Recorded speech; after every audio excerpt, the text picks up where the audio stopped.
नमस्कार। उदय India digital में आपका स्वागत है। मैं हूं अंशुमान आनंद।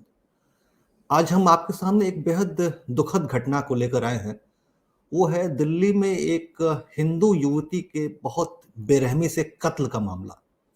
ऋचा नाम की ये लड़की मुंबई की रहने वाली थी, जो कि आफताब नाम के एक दरिंदे के झांसे में आ गई। आफताब ऋचा को मुंबई से दिल्ली लेकर आया और प्यार के सब्ज बाग दिखाता रहा। जब ऋचा ने आफताब से शादी करने को कहा तो आफताब ने उसकी हत्या कर दी, और इतनी बेरहमी से हत्या की जिसके बारे में सुनकर आपके रोंगटे खड़े हो जाएंगे। उसने ऋचा के शरीर के कई टुकड़े किए और उन्हें एक एक कर उन्हें फ्रिज में भरा और एक एक करके उसे ठिकाने लगाता रहा। लेकिन अब मामला पुलिस के संज्ञान में आ गया है और इस पर कार्रवाई हो रही है। ये कोई मामूली अपराध की घटना नहीं है। ये उसी लव जिहाद नाम के दानव के खूनी पंजे हैं जो हमारी सनातन धर्मी हिंदू बालिकाओं को एक एक करके अपने कब्जे में ले रहे हैं। ये प्रवृत्ति भारत में बढ़ती जा रही है, जिसके बारे में बताने के लिए हमारे साथ मौजूद हैं विजय शंकर तिवारी जी, जो कि राष्ट्रीय प्रवक्ता हैं विश्व हिंदू परिषद के। तिवारी जी, आपका बहुत बहुत नमस्कार। स्वागत है। नमस्कार। नमस्कार। दिल्ली की घटना का हम रेफरेंस लेते हैं। ये भी लव जिहादी घटना है। इसे आप कैसे देखते हैं? क्या प्रतिक्रिया है आपकी, पहली प्रतिक्रिया? देखो, जो दिल्ली की घटना है, श्रद्धा जो मुंबई की लड़की है और कुछ महीना पहले ही दिल्ली आ गई थी, नौकरी करती थी और आफ्ताब के साथ लिव रिलेशन में रह रही थी। ये जो जानकारी निकल के आई है वो ये है। और जब उसने शादी करने की बात की तो उसको 35 टुकड़ों में उसने आफ्ताब ने काट दिया और उन टुकड़ों को रखने के लिए कहा जाता है कि वो एक नया फ्रिज लाया, उस फ्रिज में उन टुकड़ों को रखा और रोज 2 टुकड़े लेकर के दिल्ली के अलग अलग क्षेत्रों में फेंकता रहा। खैर, पुलिस ने उसको पकड़ लिया। उसके पिता ने जब जांच की, वह उसके पिता ने पड़ताल की, ढूंढा, पुलिस के पास गए तो ये जांच हुई और जांच में आफ्ताब का नाम आया। आफ्ताब को पकड़ा गया। आफ्ताब ने ये स्वीकार किया कि ये हमने किया है। असली बात ये है कि क्या ये पहली घटना है क्या इस प्रकार की जो दिल्ली बिल्कुल में हुई है? तिवारी जी, ये मैं आपसे पहली यही कहना घटना चाह नहीं रहा है। हूं कि ये कोई पहली घटना नहीं है। इसके पहले झारखंड में अंकिता नाम की लड़की को जिंदा जलाने की कोशिश की गई। मैं वही मध्य वही कह रहा प्रदेश हूँ में एक आनंद जी। लड़की को चाकू मारा गया। मतलब आनंद ये जी, हो क्या रहा है? ये कई एंगल से आप देखिए। आप ये देखिए कि उस लड़की ने शादी का दबाव बनाया, लिव रिलेशन में रह रहा था तो उसको काट दिया।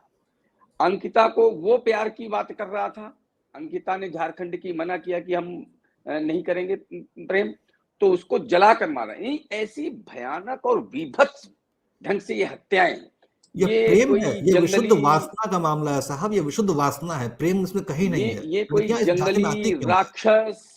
राक्षसी वृत्ति, कोई जंगली वृत्ति, वही ऐसा काम कर सकती है। फरीदाबाद में निकिता का मामला आपको ध्यान में होगा। बिल्कुल। उसके साथ भी लड़का एक तरफा प्रेम का बात करता था। जब लड़की ने मना किया तो निकिता को गोली मारकर हत्या कर दी। दिल्ली की इसी प्रकार की घटना आपको ध्यान में आ गई और आपको मध्य प्रदेश में इसी घटना ध्यान में आ गई। उत्तराखंड में आपको ध्यान में आई कि टुकड़े काट करके ब्रीफ केस के अंदर भर के ले जा रहा था। तो इस और इतना ही नहीं है, अगर लड़का किसी मुस्लिम लड़की से प्रेम करता है तो लड़के को काट दिया जाता है, लड़के को गोली मार दी जाती है। अंकित सक्सेना ऐसी एक दर्जनों बिल्कुल। श्रृंखलाएं आपको मिल जाएंगी जहां पर हम्म। अगर लड़की मुस्लिम है और लड़का हिंदू है तो भी उसको उसको उसकी हत्या कर दी जाती है। तो ये जो विभत्स घटनाएं हैं, जो भयानक घटनाएं हैं, ये किसी जंगली वृत्ति, दानवी वृत्ति और इस प्रकार की राक्षसी वृत्ति के लोग ही कर सकते हैं। अब ये कौन लोग हैं, ये अहम विषय है। तो हर जिनको बार देश में अब विजय तक चंद्र तिवारी जी, इसमें कोई छुपाने की बात नहीं है। हर बार कोई आफताब, कोई असलम, कोई इस तरह के नाम सामने आते हैं। इसमें कोई बिल्कुल छुपाने की मैं बात ये नहीं कह है। रहा हूं, मैं कह रहा हूं ये कौन लोग हैं। तो ये छुपाने की बात नहीं है, ये वो लोग हैं जिनको देश में शांति के प्रतिमूर्त के रूप में प्रतिष्ठापित किया गया था। किन लोगों ने किया था? वो वामपंथी रहे होंगे, कांग्रेस की मानसिकता के लोग रहे होंगे, देश का ऐसा मीडिया रहा होगा। उन लोगों ने इस ऐसे लोगों को शांति के प्रतिमूर्ति के रूप में स्थापित किया था। मैं मानकर ये चलता हूं कि वो लोग वही काम कर रहे हैं जो उनके इस्लाम में सिखाया गया है। जो उनके इस्लाम में कहा जाता है। जिहाद का मतलब है कि हर एन केन प्रकारेण आप मुस्लिम बनाइए, और इस प्रकार की वृत्ति को लोग ये काम करते हैं, उनको हत्या करने का, ये मारने का उनको अधिकार है, इस्लाम में अधिकार है, तो वो ये काम करते हैं। ये समझने की आवश्यकता है कि ये जो इस्लामिक लोग हैं, इनको कतई शांति के प्रतीक के रूप में देश में नहीं देखा जाना चाहिए। इतनी घटनाएं होने के बाद भी अब ये सचेत हो जाना चाहिए। देखो, इसका विरोध लगभग विजय 10 जी, साल पहले ये जी। लोग एक मासूम बच्चियों को निशाना बनाने के लिए मजहबी शिक्षाओं की आड़ ले रहे हैं। ये कौन सा मजहब है? ये कौन सा धर्म देखो, सिखाता मैं है ये? ये मासूम केवल मासूम नहीं है, वो बुजुर्ग है, मासूम है, जवान है, बच्चे हैं, इनके लिए कोई मायने नहीं रखता। इनके लिए सब कोई मायने नहीं रखता। इनके लिए इनकी सोच मायने रखती है, और वो सोच है राक्षसी सोच, वो दानवीय सोच, और जिसको ये जिहाद कहते हैं, उसको उस पर सोचना चाहिए।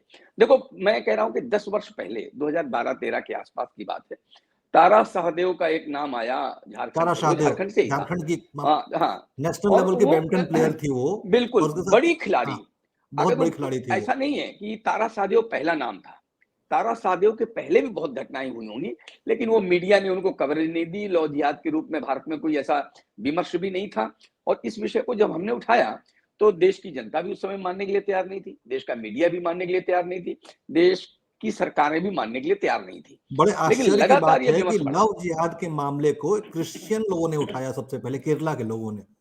हाँ, वो और मैं तब ये वही जा मामला, रहा हूँ, ये टर्म सामने आया कि कैसे मैं वही दूसरे जा रहा धर्म हूँ। की लड़कियों को, जी।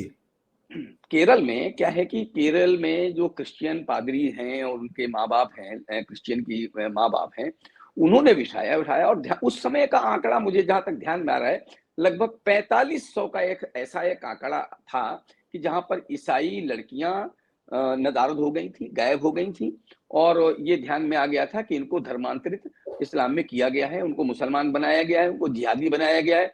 यहाँ तक बात आई कि यहाँ की लड़कियों को ISIS के लिए विदेश में भेजा गया है, आतंकी बनाकर भेजा गया है। ये विषय तब उखड़ के आया था।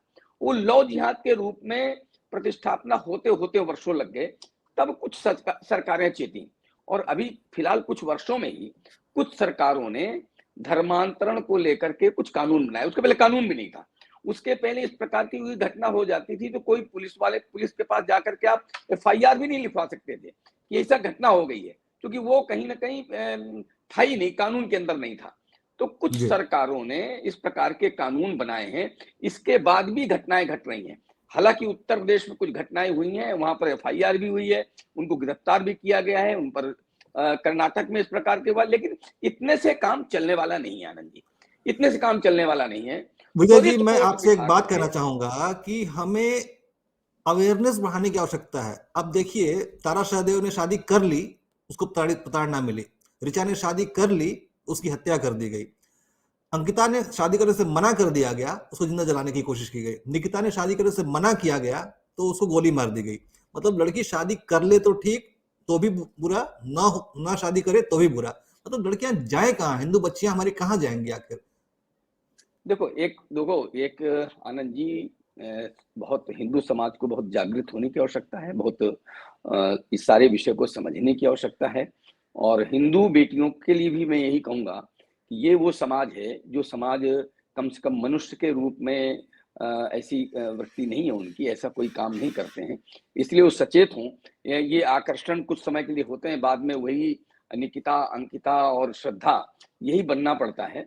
तो कहीं ना कहीं शासन और प्रशासन, इतना कहने से काम नहीं चल जाएगा, लड़कियों के लिए कहने से काम नहीं चल जाएगा, वो जागृत भी हो जाएंगी। निकिता जागृत हो गई, अंकिता जागृत हो गई, तभी तो उसने मना किया।